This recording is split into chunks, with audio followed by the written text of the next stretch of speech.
আসসালামু আলাইকুম সুপ্রিয় দর্শক, আশা করছি সবাই ভালো আছেন। ভিডিওটি শুরু করার পূর্বে আপনাদেরকে একটা সতর্কবার্তা দিয়ে শুরু করতে চাই। সতর্কবার্তাটি হলো, চলতি মাসের 21 থেকে 28 তারিখের মধ্যে বাংলাদেশের উপর দিয়ে কিন্তু ঘূর্ণিঝড় বয়ে যাওয়ার সম্ভাবনা রয়েছে, এমনটাই আশঙ্কা প্রকাশ করা হয়েছে এবং বিভিন্ন গণমাধ্যমে কিন্তু ইতিমধ্যেই এই ঘূর্ণিঝড় নিয়ে আলোচনা শুরু হয়েছে এবং সেই সাথে কিন্তু বেশ কিছু স্বনামধন্য টিভি চ্যানেলে কিন্তু নিউজটি প্রচার করা হয়েছে এবং এটির নামকরণ কিন্তু ইতিমধ্যেই করা হয়ে গেছে। সম্ভাব্য নাম দেওয়া হয়েছে শক্তি। এটা কিন্তু বাংলাদেশের উপর দিয়ে, পুরো বাংলাদেশের উপর দিয়েই কিন্তু বয়ে যাবে। তবে সবচেয়ে বেশি সম্ভাবনা কিন্তু ক্ষতির সম্ভাবনা কিন্তু রয়েছে খুলনা বিভাগে। এখানে কিন্তু সবচেয়ে বেশি সম্ভাবনা রয়েছে আঘাত হানার। এছাড়া কিন্তু চট্টগ্রাম বিভাগের উপর দিয়ে কিন্তু ঘূর্ণিঝড়টি বয়ে যাবে। সবচেয়ে বেশি ক্ষতি হবে কিন্তু ভারতের পশ্চিমবঙ্গে, এমনটাই বলা হয়েছে। তো আপনারা আশা করছি সতর্ক থাকবেন এবং আগাম প্রস্তুতি সম্পন্ন করে রাখবেন। তো যেহেতু আমি আজকে আপনাদের আবহাওয়ার অন্য আপডেটগুলো দেওয়ার চেষ্টা করব। আজকে হচ্ছে শনিবার 11 মে 2025। আজকে আমি রাত 8টা থেকে পরবর্তী 24 ঘন্টার আবহাওয়ার পূর্বাভাস আপনাদেরকে জানিয়ে দেওয়ার চেষ্টা করব। অর্থাৎ আজকে 11 তারিখ থেকে আগামীকাল 12 তারিখ সোমবার রাত 12টা পর্যন্ত যে আবহাওয়ার আপডেট, ঘূর্ণিঝড় সহ কালবৈশাখী তাপমাত্রা সহ, তাপপ্রবাহ সহ ঝড়ের কোনো আপডেট রয়েছে কিনা সমস্ত তথ্য আপনাদেরকে জানিয়ে দেওয়ার চেষ্টা করব দর্শক। তো চলুন আমি আপনাদেরকে সমস্ত তথ্য জানিয়ে দিচ্ছি বা দেখিয়ে দিচ্ছি। এখানে কিন্তু আমি আপনাদের প্রথমে রেইন এবং ঠান্ডার যে আপডেটটা সেটা জানিয়ে দেবো দর্শক। এটা দেখছেন কিন্তু রংপুর, এখন রাত 8টার একটু পরে। এটা রংপুর বিভাগ, রংপুর, এটা রাজশাহী, এটা খুলনা, বরিশাল, কুমিল্লা, চিটাগং, ঢাকা, ময়মনসিংহ। এখানে সবগুলো বিভাগের মধ্যে কিন্তু রংপুর এবং ময়মনসিংহ এছাড়া রাজশাহী বিভাগে কিন্তু কয়েক জায়গাতে কিন্তু বৃষ্টিপাতের সম্ভাবনা রয়েছে। সেই সাথে কিন্তু বজ্রসহ বৃষ্টিপাতের সম্ভাবনাটা রয়েছে দর্শক। আমি যদি একটু জুম করে আপনাদেরকে জেলাগুলো দেখানোর চেষ্টা করি, আপনারা দেখতে পাচ্ছেন এখানে ময়মনসিংহ, এখানে কিশোরগঞ্জ, কেন্দুয়া, ত্রিশাল, ভালুকা, এগুলো জেলাতে কিন্তু বজ্রসহ বৃষ্টিপাতের সম্ভাবনা রয়েছে। এখানে দেখতে পাচ্ছেন দর্শক রাজশাহী, সিংড়া, তারাস উপজেলা, এছাড়া কিন্তু সিরাজগঞ্জে কিন্তু বৃষ্টিপাতের সম্ভাবনা রয়েছে দর্শক। রাত 8টা নাগাদ বৃষ্টিপাতের সম্ভাবনা রয়েছে। এছাড়া বগুড়া জেলাতে কিন্তু, বগুড়া জেলা, এছাড়া আদমদিঘি, আক্কেলপুর, শিবগঞ্জ, পাংশা, রাজবাড়ী, এছাড়া আলমডাঙ্গাতে কিন্তু হালকা বৃষ্টির সম্ভাবনা রয়েছে। সে সাথে কিন্তু বজ্রসহ বৃষ্টি হতে পারে। এছাড়া কাপাসিয়া, গাজীপুরে কিন্তু বৃষ্টির সম্ভাবনা রয়েছে, হালকা বজ্রপাতের সম্ভাবনা কিন্তু রয়েছে দর্শক। আমি যদি এগুলো জেলার আজকের তাপমাত্রা কেমন ছিল সেটা দেখার পূর্বে অবশ্যই একটু রংপুর বিভাগে দেখে যাই। রংপুর বিভাগের যে আপডেটগুলো সেটা জানার চেষ্টা করছি। এখানে দেখতে পাচ্ছেন রংপুর জেলা, লালমনিরহাট, এছাড়া সৈয়দপুর, পীরগঞ্জ, এগুলো জেলাতে কিন্তু জায়গাগুলোতে কিন্তু বৃষ্টিপাতের সম্ভাবনা রয়েছে। সে সাথে কিন্তু বজ্রসহ বৃষ্টি হতে পারে দর্শক। এছাড়া পঞ্চগড়ে কিন্তু হালকা সম্ভাবনা রয়েছে। আমি যদি দর্শক আপনাদেরকে একটু টেম্পারেচার দেখানোর চেষ্টা করি যে আজকে টেম্পারেচার এখন কি অবস্থায় রয়েছে। এক্ষেত্রে আপনারা দেখতে পাচ্ছেন কিন্তু রংপুরে আজকে 33 ডিগ্রি এখন পর্যন্ত। এছাড়া রাজশাহীতে 35, খুলনাতে 35, বরিশালে কিন্তু 32, চিটাগাঙে 32, কুমিল্লা 34, সিলেটে কিন্তু 30 ডিগ্রি এবং ময়মনসিংহে 31 ডিগ্রি। দর্শক আমি যদি মার্জিনটা টেনে দেখানোর চেষ্টা করি আপনাদের, আমি যদি রাত 9টা 10টার দিকে আপনাদেরকে দেখানোর চেষ্টা করি, এক্ষেত্রে আমি যদি রেন এবং ঠান্ডায় যাই, আপনারা দেখতে পাচ্ছেন এখানে যে রাজশাহী বিভাগে, রংপুর বিভাগে কিন্তু বৃষ্টিপাতের সম্ভাবনাটা রয়েছে রাত 9টা 10টা নাগাদ। আপনারা দেখতে পাচ্ছেন এখানে রংপুর বিভাগ দেখতে পাচ্ছেন। রংপুর বিভাগের লালমনিরহাট, সৈয়দপুর, জলঢাকা, এগুলো জায়গাতে কিন্তু বৃষ্টিপাতের সম্ভাবনা রয়েছে অনেকটাই। সে সাথে কিন্তু বজ্রসহ বৃষ্টি হতে পারে দর্শক। এছাড়া অন্যান্য বিভাগে কিন্তু তেমন কোনো বৃষ্টির সম্ভাবনা নেই, একদমই পরিষ্কার দেখা যাচ্ছে বাংলাদেশের আকাশ। রাজশাহীতে কিন্তু অল্প পরিমাণ বৃষ্টির সম্ভাবনা রয়েছে। এখানে দেখতে পাচ্ছেন পুঠিয়া, রাজশাহীতে কিন্তু বৃষ্টির সম্ভাবনাটা রয়েছে। এছাড়া নাটোর জেলাতে কিন্তু বৃষ্টির সম্ভাবনা রয়েছে। এছাড়া রাজশাহী জেলা শহরে কিন্তু বৃষ্টির সম্ভাবনাটা রয়েছে দর্শক। আমি যদি আপনাদেরকে মার্জিনটা আরেকটু টেনে দেখাই, একদম রাত 11টা থেকে 12টা নাগাদ, মার্জিনটা আরেকটু টেনে দিই। এক্ষেত্রে কিন্তু আপনারা দেখতে পাচ্ছেন যে দর্শক সে একই অবস্থা। রংপুর বিভাগের কিন্তু বেশ কিছু জায়গাতে কিন্তু সম্ভাবনা রয়েছে। রংপুর এবং রাজশাহী দুটা বিভাগে কিন্তু মোটামুটিভাবে দেখতে পাচ্ছেন এখানে বৃষ্টির সম্ভাবনা রয়েছে, সেই সাথে কিন্তু বজ্রসহ বৃষ্টিপাতের সম্ভাবনা রয়েছে দর্শক। এখানে পীরগঞ্জ, বিরামপুর, বালুরঘাট, পাঁচবিবি, জয়পুরহাট, পত্নীতলা, নওগাঁ, আক্কেলপুর, বগুড়া জেলা, জামালপুর, এখানে দেখতে পাচ্ছেন বাহাদুরাবাদ, এগুলো জায়গাতে কিন্তু বৃষ্টিপাতের সম্ভাবনা রয়েছে, সেই সাথে কিন্তু বজ্রসহ বৃষ্টি হতে পারে। দর্শক, আমি যদি আগামীকাল সকাল 5টার আবহাওয়া আপনাদেরকে জানানোর চেষ্টা করি, দেখতে পাচ্ছেন দর্শক আগামীকাল এখানে সকাল 5টার দিকে কিন্তু বেশ কিছু জায়গাতে কিন্তু বৃষ্টিপাতের সম্ভাবনা রয়েছে, সেই সাথে কিন্তু বজ্রসহ বৃষ্টি হতে পারে। দর্শক, আপনারা দেখতে পাচ্ছেন এখানে সিলেট, ময়মনসিংহ এবং ঢাকা বিভাগের কিছু জায়গাতে কিন্তু অনেকটা বৃষ্টিপাতের সম্ভাবনা রয়েছে, সেই সাথে কিন্তু চরম ঠান্ডার সম্ভাবনা রয়েছে, বজ্রসহ বৃষ্টির সম্ভাবনা কিন্তু রয়েছে। দর্শক, আপনারা দেখতে পাচ্ছেন সিলেট কিন্তু একদমই পরিপূর্ণ বজ্রসহ অনেক হিউজ ঠান্ডা হতে পারে। আপনারা দেখতে পাচ্ছেন এখানে সিলেটের প্রায় সবগুলো জেলাতেই কিন্তু আগামীকাল বৃষ্টির সম্ভাবনা রয়েছে সকাল 5টা নাগাদ, সেই সাথে কিন্তু বজ্রসহ বৃষ্টির সম্ভাবনা রয়েছে। দর্শক, আপনারা দেখতে পাচ্ছেন এখানে।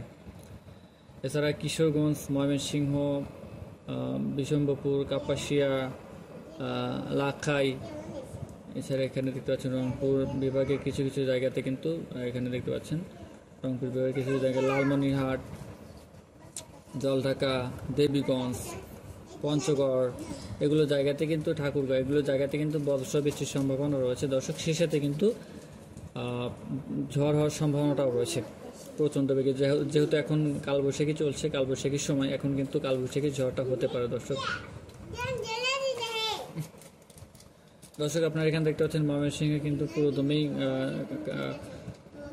বৃষ্টিপাতের সম্ভাবনা রয়েছে, সেই সাথে কিন্তু বজ্রপাতের সম্ভাবনাটাও রয়েছে। দর্শক, এছাড়া চট্টগ্রাম বিভাগের কিছু জায়গাতে কিন্তু বৃষ্টিপাতের সম্ভাবনা রয়েছে, একটু দেখতে পাচ্ছেন আপনারা এখানে রঙ্গাছড়িতে কিন্তু বৃষ্টিপাতের সম্ভাবনা রয়েছে, এছাড়া কিন্তু থানচিতে কিন্তু বৃষ্টিপাতের সম্ভাবনা রয়েছে। দর্শক, আমি যদি মার্জিনটা ট্রেনে আপনাদেরকে দেখাই একদম সকাল 10টা নাগাদ যদি আপনাদেরকে আবহাওয়া দেখানোর চেষ্টা করি, সেক্ষেত্রে কিন্তু বরিশাল বিভাগে কিন্তু আগামীকাল সকাল 10টা নাগাদ কিন্তু অনেকটাই বজ্রসহ বৃষ্টিপাতের সম্ভাবনা রয়েছে, সেই সাথে কিন্তু কালবৈশাখীর একটা সম্ভাবনা রয়েছে এখানে বরিশাল, এবং এখানে দেখতে পাচ্ছেন আপনার কুমিল্লা বিভাগ এবং বরিশাল বিভাগে কিন্তু বজ্রসহ বৃষ্টির সম্ভাবনা রয়েছে। এখানে জেলাগুলো আপনারা দেখতে পাচ্ছেন কুমিল্লা, লাকসাম, হাজীগঞ্জ, এখানে দেখতে পাচ্ছেন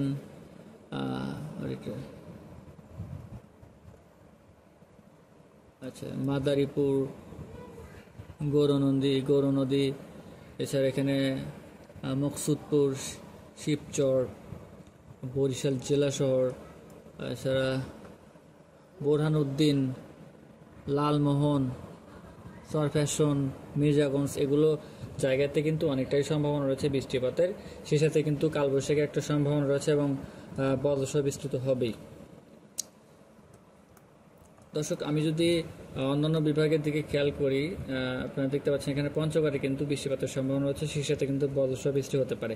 আমি যদি একটু আপনাদেরকে আগামীকাল এই সময়ে দেশের তাপমাত্রা কেমন থাকবে বা তাপপ্রবাহ কেমন যাবে সেটা দেখানোর চেষ্টা করি। আপনারা দেখতে পাচ্ছেন দর্শক, রংপুরে কিন্তু 33 ডিগ্রি, রাজশাহীতে 38 ডিগ্রি, এছাড়া খুলনাতে কিন্তু 39 এবং বরিশালে কিন্তু 31, যেহেতু বরিশালে একটি বৃষ্টিপাতের সম্ভাবনা রয়েছে, এবং চট্টগ্রাম দেখতে পাচ্ছেন 35 ডিগ্রি সেলসিয়াস, কুমিল্লাতে 32 এবং সিলেট বিভাগে কিন্তু 28 ডিগ্রি। অর্থাৎ আপনারা দেখতে পাচ্ছেন যে দেশের তাপপ্রবাহের মাত্রা কিন্তু একটু কমে আসছে, আস্তে আস্তে কিন্তু কমে আসছে এবং বৃষ্টিপাতের মাত্রা কিন্তু বেড়ে যাচ্ছে। দর্শক, আমি যদি একদম দুপুর বিকেল নাগাদ যদি আপনাদেরকে মার্জিনটা টেনে দেখাই, বিকেল নাগাদ দেখতে পাচ্ছেন বিকেল 3টা নাগাদ যদি আপনাদেরকে দেশের আবহাওয়াটা দেখানোর চেষ্টা করি, সেক্ষেত্রে কিন্তু রাজশাহী বিভাগে কিন্তু আগামীকাল সর্বোচ্চ সম্ভাবনা রয়েছে বৃষ্টিপাতের, সেই সাথে কিন্তু বজ্রসহ বৃষ্টির সম্ভাবনা রয়েছে। এছাড়া কিন্তু দর্শক, আপনারা দেখতে পাচ্ছেন এখানে ময়মনসিংহ বিভাগে কিন্তু বেশ কিছু জায়গাতে কিন্তু বৃষ্টিপাতের সম্ভাবনা রয়েছে। এখানে দেখতে পাচ্ছেন রাজশাহী বিভাগের যে জেলাগুলো, এখানে দেখতে পাচ্ছেন জেলা এবং উপজেলাগুলো, এখানে দেখতে পাচ্ছেন রাজশাহী, পুঠিয়া, লালপুর, ভেড়ামারা, পাবনা, ভাঙ্গুড়া, তারাস উপজেলা, সিরাজগঞ্জ জেলা,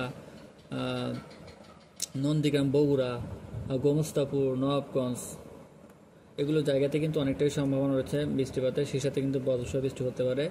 এখানে দর্শক দেখতে পাচ্ছেন শুধু রাজশাহী বিভাগ নয়, খুলনা এবং বরিশাল বিভাগের কিছু কিছু জায়গাতে কিন্তু বৃষ্টিপাতের সম্ভাবনা রয়েছে, সেই সাথে কিন্তু বজ্রসহ বৃষ্টি হতে পারে। আপনারা দেখতে পাচ্ছেন এখানে যশোর, লোহাগড়া, খুলনা, সাতক্ষীরা, পিরোজপুর, মঠবাড়িয়া এগুলো জায়গাতে কিন্তু পুরোদমে আগামীকাল বিকেল নাগাদ অর্থাৎ 3টা নাগাদ ঝড় বৃষ্টির সম্ভাবনা রয়েছে, সেই সাথে কিন্তু বজ্রসহ বৃষ্টি হতে পারে দর্শক। এছাড়া কিন্তু আপনারা দর্শক দেখতে পাচ্ছেন যে এখানে কিন্তু ঢাকা বিভাগের বেশ কিছু জায়গাতে কিন্তু বৃষ্টিপাতের সম্ভাবনা রয়েছে, সেই সাথে কিন্তু বজ্রসহ বৃষ্টি হতে পারে। আপনারা দেখতে পাচ্ছেন ঢাকা জেলাসহ এখানে দেখতে পাচ্ছেন ধামরাই, টঙ্গী, রূপগঞ্জ, সিদ্ধিরগঞ্জ এগুলো জায়গাতে কিন্তু অনেকটাই সম্ভাবনা রয়েছে বজ্রসহ বৃষ্টিপাতের, সেই সাথে কিন্তু ঝড়ের সম্ভাবনা রয়েছে, কালবৈশাখী ঝড়ের সম্ভাবনা কিন্তু রয়েছে দর্শক। আমি যদি মার্জিনটা টেনে দেখাই আপনাদেরকে, মার্জিনটা যদি আমি সন্ধ্যা 7টা-8টা নাগাদ করে দেখাই, সেক্ষেত্রে কিন্তু আপনারা দেখতে পাচ্ছেন দর্শক যে কাপাসিয়া, গাজীপুরে কিন্তু অনেকটা বৃষ্টিপাতের সম্ভাবনা আছে, সেই সাথে ভালুকা, ময়মনসিংহে কিন্তু বৃষ্টিপাতের সম্ভাবনা হচ্ছে, 30 সালে কিন্তু সম্ভাবনা রয়েছে, অর্থাৎ ময়মনসিংহ বিভাগে কিন্তু বেশিরভাগ জায়গাতে কিন্তু বৃষ্টির সম্ভাবনা রয়েছে। এছাড়া কাপাসিয়াতে কিন্তু রয়েছে, কটিয়াদি, কিশোরগঞ্জে কিন্তু বৃষ্টিপাতের সম্ভাবনা রয়েছে আগামীকাল সন্ধ্যার দিকে, সন্ধ্যা এবং সন্ধ্যা পরে হবে, রাত 8টা-9টার দিকে কিন্তু বৃষ্টিপাতের সম্ভাবনা রয়েছে। আমি যদি মাঝে আরেকটু টেনে আপনাদেরকে দেখানোর চেষ্টা করি রাত 12টা নাগাদ, অর্থাৎ 12 তারিখ রাত 12টা নাগাদ দেশের আবহাওয়া কী অবস্থা, সেক্ষেত্রে কিন্তু আপনার দর্শক দেখতে পাচ্ছেন যে এখানে সিলেট বিভাগে কিন্তু বজ্রসহ বৃষ্টিপাতের সম্ভাবনা রয়েছে, হেভি ঠান্ডা হবে, অর্থাৎ প্রচণ্ড রকমের কিন্তু বজ্রসহ বৃষ্টিপাতের সম্ভাবনা রয়েছে সিলেট বিভাগে কিন্তু প্রত্যেকটি জেলাতে কিন্তু বৃষ্টির সম্ভাবনা রয়েছে দর্শক। সিলেট এবং ময়মনসিংহ এই দুই বিভাগের প্রত্যেকটা জেলাতেই কিন্তু প্রায় বৃষ্টির সম্ভাবনা রয়েছে এবং সেই সাথে কিন্তু বজ্রসহ বৃষ্টির সম্ভাবনা রয়েছে দর্শক। আপনারা দেখতে পাচ্ছেন এই যে আকাশ একদমই কিন্তু পরিপূর্ণ মেঘে এবং সেই সাথে কিন্তু বজ্রবৃষ্টিতে পরিপূর্ণ দর্শক। আমি যদি টেম্পারেচার দেখানোর চেষ্টা করি আগামীকাল দুপুর নাগাদ দেশের আবহাওয়ার কী অবস্থা, তাপপ্রবাহ কী অবস্থা, সেক্ষেত্রে আপনারা কিন্তু দর্শক দেখতে পাচ্ছেন যেখানে কিন্তু রংপুর বিভাগে কিন্তু 34 ডিগ্রি, রাজশাহীতে 30, ঢাকাতে 36, চিটাগাং 34, এছাড়া দর্শক আপনারা দেখতে পাচ্ছেন এখানে ময়মনসিংহে 33, সিলেটে কিন্তু 32, এছাড়া রংপুরে কিন্তু 34 ডিগ্রি সেলসিয়াস। অর্থাৎ আপনারা দেখতে পাচ্ছেন যে বৃষ্টিপাতের মাত্রা কিন্তু দেশে বেড়ে যাচ্ছে এবং তাপপ্রবাহের যে মাত্রাটা এটা কিন্তু অনেকটাই কমে আসছে। তো এই ছিল দর্শক আমার কাছে আবহাওয়ার সর্বশেষ আপডেট। আশা করছি আপনারা আবহাওয়ার আপডেটগুলো মেনে চলবেন, ফলো করবেন, তাহলে আশা করছি কোনো সমস্যা হবে না, বিপদে পড়বেন না আপনারা। আর সবসময় সতর্ক থাকার চেষ্টা করবেন। আর দেশে যেহেতু ইতিমধ্যে আপনারা ঘূর্ণিঝড়ের একটা বার্তা পেয়েছেন, সেক্ষেত্রে কিন্তু আগাম প্রস্তুতি সম্পূর্ণ করে রাখবেন। আশা করছি আল্লাহ তাআলার রহমতে আপনারা বিপদ থেকে রক্ষা পাবেন। এই ছিল আজকের মতো আবহাওয়ার পূর্বাভাস। আশা করছি ভালো থাকবেন, সুস্থ থাকবেন। আল্লাহ হাফেজ।